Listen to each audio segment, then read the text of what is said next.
ఆగండి ఆగండి, ఒక్క నిమిషం అయితే ఆగండి. ఈ వీడియో మధ్యలో ఎక్కడా కూడా స్కిప్ చేయకుండా పూర్తి వరకు అయితే చూడండి.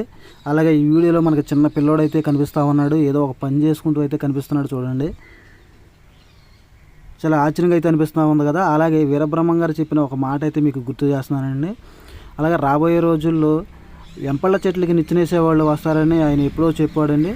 ఆ మాట ఇదేననుకుంటా, బహుశా ఈ పిల్లోడిని చూస్తే ఇదేనేమో అనిపిస్తూ ఉంది. అలాగే దినచర్య పని భాగంలో ఈ చిన్న పిల్లోడు చేస్తున్నటువంటి పనులు చూస్తూ ఉంటే విచిత్రంగా అనిపిస్తూ ఉంటుందండి.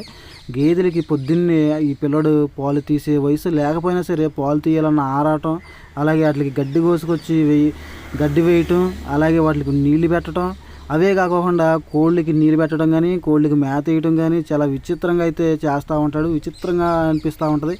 ఇప్పటి వరకు వీడియో చూసిన మీకైతే ఈ పిల్లోడి మీద ఎలాంటి అభిప్రాయం అయితే అనిపిస్తూ ఉందో మీరు కామెంట్ చేసి అయితే తెలియపరచండి. మీకు నచ్చకపోతే డిస్లైక్ కొట్టండి.